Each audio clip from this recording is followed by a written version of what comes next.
Hello guys welcome back my channel Sagar Barik आपण माने जानिथे पुरी रो केतोटी रहस्य आपण को कामरु थबो तो गाइस आज रो वीडियो यूट्यूब स्टार्ट करबा जदी सब्सक्राइब करनांती चैनल को सब्सक्राइब कर देबे आपण को मन को क्वेश्चन आउथबो पुरी रे हमर जगन्नाथ कोउट आसली हमर तो नीलमाधव कंटिलो रे थिले जगन्नाथ किए जगन्नाथ काई एमते हेले तो चलो पूरा वीडियो देखिबा मध्य भारत रे इंद्रदेव नामक एक लोक राजा रोथले तांको राज्यर नाम थिला अवंती जी कि भगवान विष्णुकर बड़ भक्त थे से राजा सभासदा विष्णुर अभिलाष थे जड़े गोटे ऋषि राजभ्रमण को भ्रमण करने को आसिले एवं प्रभु राजा को विष्णु को नीलमाधव कथा जगन्नाथ कथा कही जे ए राजा ए ओडिशार प्रभु विष्णुकर नीलमाधव भव्य प्रभु नीलमाधव को पूजा करा जाउछि किंतु ओडिशार केउ जगह रे प्रभु को पूजा करा जाउछि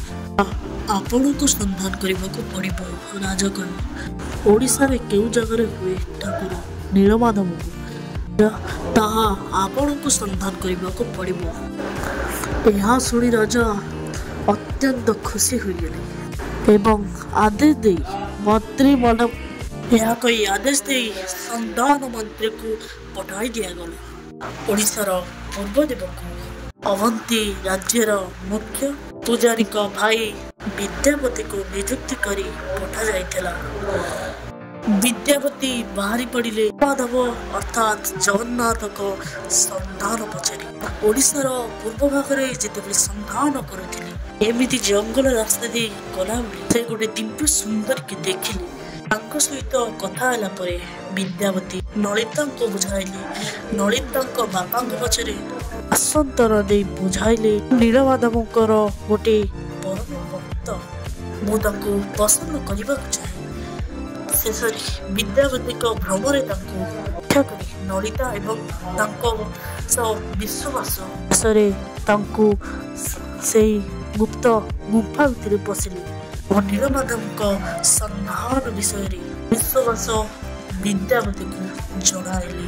और कहले आसंता काली प्रभाती सेठा को गले एवं प्रभु नीलमाधव को दर्शन करी लाभ मात्रा कले पुणी आखिरे कलाकंदा माने घर को फेरी आसिले एमिति अनेक दिन गला एपटे राजा इंद्रदेव पुणी प्रवेश करती ए राजा इंद्रदेव ये जगह रे अनेक दिन पूजा एबे मु एहारू अंतर्धान हेली तुमे जाओ गभीर गंड समुद्र मझिरे मोर एक दारू भासुथब दारू पानी मोर एक मूर्ति स्थापना करिवो मते तुमरी द्वारा निर्माण करियतवा पूरी श्रीक्षेत्र मध्य पूजा अर्चना करिवो एतिकी कही राजा को आशीर्वाद देले प्रभु नीलमाधव यापरी सैन्य को धरी जुटी गले जाई से गभीर समुद्र को समुद्र मध्य देखिले एक दारू भासु से दारू को आनी अन्य कारीगर को प्रभु जगन्नाथ विघ्न निवारण पाई आदेश देले किंतु कौन कारीगर मुक्ति जमाया पाई कारीगर नथिले बड़ कारीगर माने से काठ को छुई मध्य पारिले ना जड़े बुद्ध लोक आसी कहले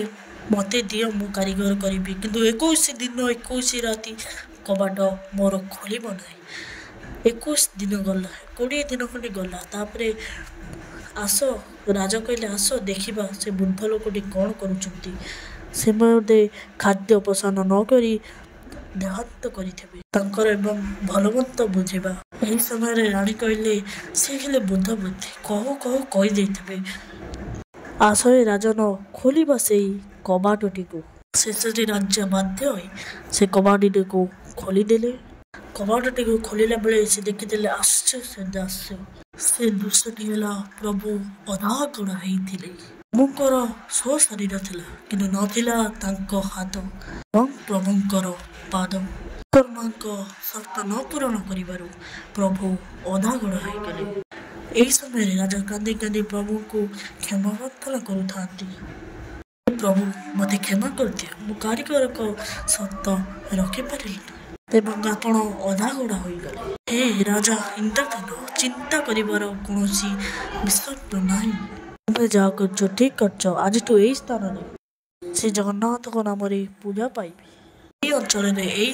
ସ୍ଥାନରେ ମୁଁ ପୂଜା ପାଇବି। ସେହିଦିନଠୁ ଏହି